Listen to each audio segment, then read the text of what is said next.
Look at your phone right now. What time is it? You probably see something like 10:57 a.m. But look at an analog clock and your brain would just say almost 11. That difference between 10:57 and almost 11 isn't just about precision, it's about philosophy. Digital time treats every minute as a measurable, accountable unit. Analog time treats it as a flow.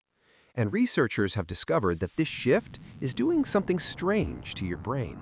Let's look together. The contamination. We're forgetting what clocks look like. In 2020, Italian researchers gave adults a simple cognitive test: draw a clock face from memory. It's a standard test used to detect brain changes. But they noticed something they'd never seen before. Some perfectly healthy adults drew a circle, but instead of drawing hands and numbers around the edge, they wrote digital time inside, like 12 or 3:15. The researchers called it digital contamination, when the icon of the clock itself is being replaced in our minds by glowing numbers on a screen. The precision trap. Why 10:57 makes you anxious. When you glance at an analog clock and think almost 11, the information is spatial. You can literally see how much time is left by looking at the distance between the hands. Research shows analog clocks are actually faster and better for judging intervals because they use spatial metaphors instead of mental math. Compare this to a digital clock. When you look at 10:57, your brain automatically calculates, I have 3 minutes until my next meeting. It's precise, it's measurable, it's stressful. Digital clocks turn time into what researchers call compute time. Time as a programmable, quantifiable resource that must be optimized. And when time becomes a resource, every minute you're not using becomes a minute you're wasting. The compression trap. Where did the last hour go? It gets worse. Research from 2022 found that high-contrast, visually complex digital media, like TikTok videos or VR environments, actually compresses your perception of time. The study measured people watching different types of content. Higher visual contrast and more on-screen complexity made 30 seconds feel like 20 seconds. Your brain is so overwhelmed processing visual information that it loses track of duration. This is why you can scroll for 45 minutes and swear it was only 10. The screen is literally compressing time in your perception. The grid trap. Your calendar is fragmenting your life. Now open your digital calendar. What do you see? Rigid blocks, color-coded chunks, 15-minute intervals. Every hour is divided into neat, fillable slots. Research from 2025 on digital calendar design found that these boundary-heavy grids fundamentally change how we perceive our days. The default 15 or 30-minute blocks clutter our perception of the day. We start to see time not as a flowing day, but as a spreadsheet, rows and columns that must be filled. One researcher described digital time as plastic time. It's interruptible, expandable, and fills every gap in your schedule. You have 2 minutes before a meeting? Check your phone. Waiting for an elevator? Scroll Twitter.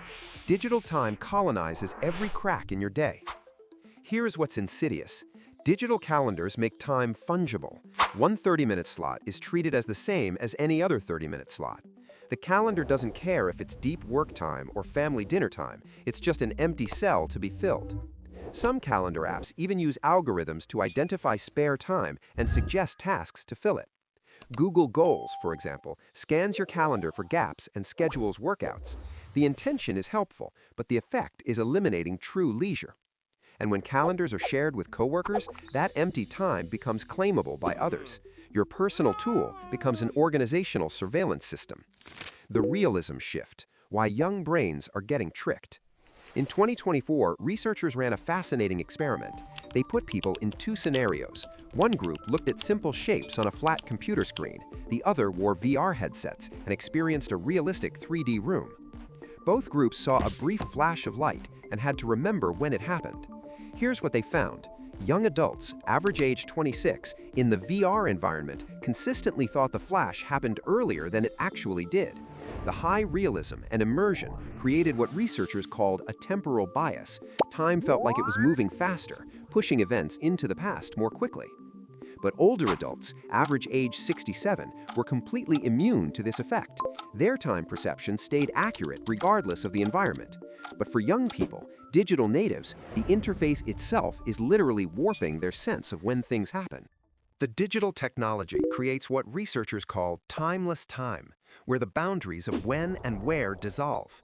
You're in a work meeting, but you're also texting a friend. You're watching TV, but you're also scrolling Instagram. One study found that multitasking with digital tools makes people feel like they've added 7 hours of activity to a single day, not because they have more time, but because they're doing multiple things simultaneously. The problem? Most of life still requires monochronic time, doing one thing at a time, in sequence. But digital life is polychronic, everything happening at once. This mismatch creates constant anxiety. Your brain is trying to operate in two incompatible modes simultaneously. What actually works? Solution 1. Feel time, don't watch it. Research on timer design found something counterintuitive. Visual countdown clocks actually increase cognitive load because they compete for your visual attention. But haptic feedback, or vibration, and auditory cues, like ticking sounds, let you perceive time without looking away from your work. Users with a vibrating pad reported lower mental demand and better time awareness than those watching countdown timers. The principle? You need to feel time passing through your body, not monitor it with your eyes. Solution 2. Break the grid. If you use digital calendars, look for apps that minimize rigid grid layouts. Use list-based planning, like Todoist or Things, instead of time block calendars. Try fluid interface designs that show tasks as floating elements without hard boundaries. Intentionally leave buffer time unlabeled. Don't let every gap become a slot to fill. Solution 3. Embrace analog for intervals. Keep an analog clock visible for time-sensitive work. Research shows pilots using analog radar displays have faster response times than those using digital countdowns because the spatial information is easier to process. When you need to know how much time until X, a clock face beats digital numbers every time. Solution 4. Active gaps, not scrolling. When you have 10 minutes between tasks, don't scroll, which compresses time, and don't just sit there, which makes time drag painfully. Do something physical and completable. Stretch, sketch, fold laundry, make tea. Some final words. We're not going back to sundials. Digital time is here to stay. But once you see how the design of digital interfaces is literally changing your brain's representation of time, the contamination, the compression, the fragmentation, you can't unsee it. Time isn't a spreadsheet. It's not a resource to optimize. It's what you're living through right now. The first step to reclaiming it is noticing when your tools are making you feel like you're running out of time. If you found this valuable, subscribe for more videos on how technology shapes perception. And thanks for spending your time here. See you in the next video.